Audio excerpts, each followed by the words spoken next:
evening, and thanks for watching Rising. You are tuning into our special coverage of the vice presidential debate. We have just seen the first half of it, and I thought so far it's been a very substantive debate, very policy-focused. They started right off the bat getting into foreign policy with the news coming out of the Middle East today, war between Israel and Iran, Iran striking Israel, and both candidates asked how they would handle that situation if they were in power. Would we support Israel striking Iran? I think Tim Walz got off to a little bit of a rough start, but he's recovered somewhat since then. J.D. Vance, whatever you think of him, and I've made no secrets of the fact that he was not my preferred vice presidential candidate for the Republicans, is rhetorically very gifted and I think has performed exceptionally well so far. I think Donald Trump has to be impressed with the job he's done and has to be happy about his selection. Tim Walz has done better as it's gone on and as the subject has gone more in his favor for what's being talked about. We just heard a lot on abortion.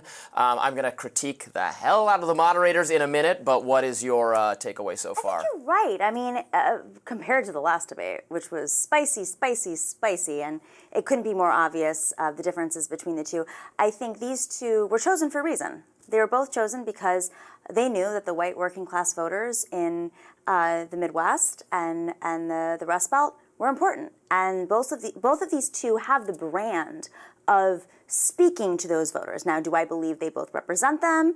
No, of course not. But they both have that brand in one way or another. And it is absolutely true that they're both vying for that vote, but they're also measured. They need to measure the temperaments of the ticket above them. I mean, Kamala Harris is very measured, but Donald Trump is not, and J.D. Vance, he's been a little bit less coiffed, or however you would say it, like skilled on the campaign trail. He has said some radical stuff when he's out in front of those huge arenas of Trump voters who are spewing things back to him.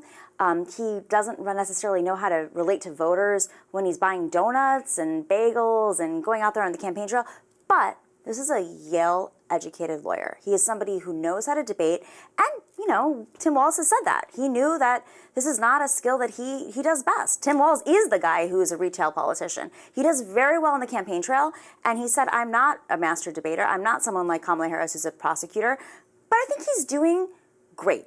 Nobody is failing here. Both of them are doing a very decent job delivering their messages, whether you agree with them or not. They're doing the job that they need to do.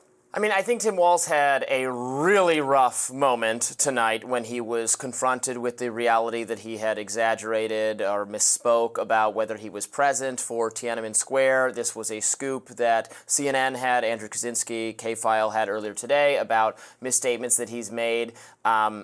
If he's being honest, he could have just, and he kind of did just admit, I misspoke, but he flubbed it in such a way where it kind of became painfully long, the space they were giving to him to address it. It was kind of the one moment so far where the moderators really turned on Walz. Mostly they've been grilling J.D. Vance, and I think this backfires because at various points it looks like it's 3-on-1, and J.D. Vance is handling himself pretty well, frankly, better than Trump did when he also had the moderators against him.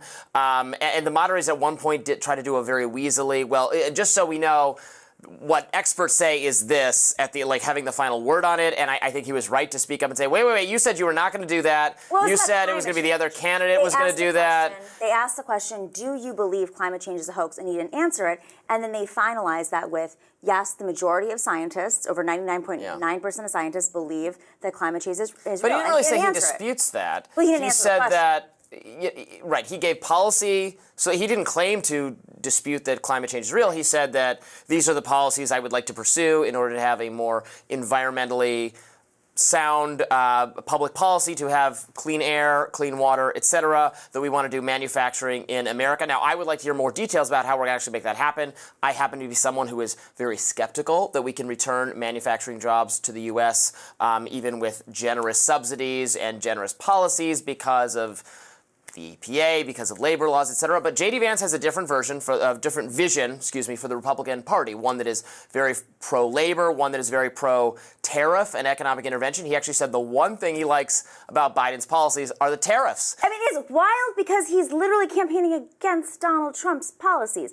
Well, Donald Trump is for the tariffs. No, I mean, both sides agree we need more and more tariffs. I don't agree with this policy, but that's what they're saying they want. Simultaneously, they want to, they're against NAFTA, but they're actually pro-NAFTA. I mean, the problem is with this party is the money that they're taking from big business is against the policies they're trying to win over the working class from. And of course, J.D. Vance is backed by, fully backed by Silicon Valley, libertarian, like yourself. I mean, you're not a Silicon Valley libertarian billionaire, but you're a libertarian. I'm a libertarian. J.D. Vance is again, pretty Peter Thiel. far from. Yeah, Peter Thiel does support him, but to support the working labor. Well, I don't know what he wants. I mean, Kamala Harris is supported by wealthy, influential business people too. But not libertarians. Soros, Soros there's massive amount of. Well, right, I know, but they're not anti-labor though. You can have some patriotic millionaires out there who understand they come from working class. I'm not saying that all the Democratic parties like that. Trust me. I mean, I think both parties make rhetorical statements in favor of labor,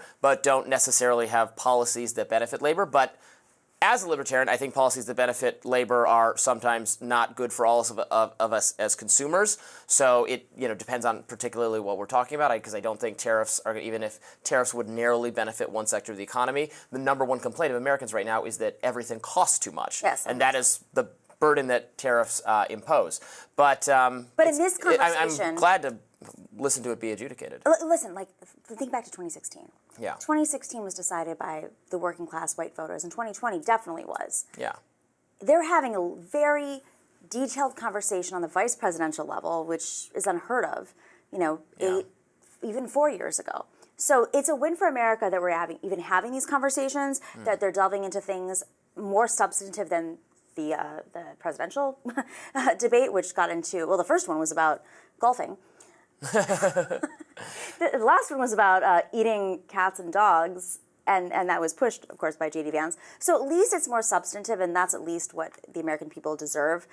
But again, are we actually moving the undecideds in this debate? Well, no. I think the idea that this debate is going to matter very much is, I don't think anyone is really making that case. Although, I don't know, if you were let's say you're someone who was willing to vote for Trump, maybe, or voted for Trump previously but are not sold, and was turned off by the J.D. Vance pick, I think they're doing if you're watching this debate, I think they're doing everything conceivable to win you back as a potential voter for the Republican side. J.D. Vance, despite being very ardently pro-life and very much firmly committed on that issue, did everything he could there in what we just heard before we went to commercial break to reassure pro-choice Americans, women who are uncomfortable with his stance, that they're not an extremist, and that rather it is the Walz and the Democrats that are extremists on that, saying that he knew someone who struggled with making this choice, that we don't want anyone to die because of medical choices, that kind of thing. Up to you if you believe that or accept that answer, but I saw him really making a pitch to reassure those people. You can't deny that he was doing that. Totally interesting, because in my book, they've lost that cause. They've lost the women who have already decided on choice. That's a done deal. Their game right now is to make sure that the Never Trumpers don't turn out for Kamala Harris. And that didn't seem like the game he was playing. I mean, J.D. Vance has had, his negatives are way above Tim Walz's. Now, they're both more or less within 1 point of favorability, but his negatives are so much higher. So his job was to be like the guy who could handle things, who could actually have a reasonable debate, the guy who's not 2025, the guy who's not saying crazy things on the stump speeches when he's out there, which he has done. The guy who's not wearing eyeliner, the guy who wasn't anti-Trump but now is eyeliner. Is he wearing eyeliner? Oh, he's wearing eyeliner. That's a whole thing. What's wrong with that? There's nothing wrong with it. It's just kind of against what he's standing for. But Tim Walz, on the other hand, I do feel like he could have pushed back harder on 2025. I think he could have pushed back harder on the flip-flopping and pushed back harder against attacks against himself. He's not a natural debater. He can't fix his biggest liability, which is that he's not Josh Shapiro, in my view. All right, there's more debate to come. We will be watching it, and we'll be reacting to it. When it's done, stay tuned a little bit later for The Hill's coverage of the rest of the vice presidential debate. We'll be back in a little bit.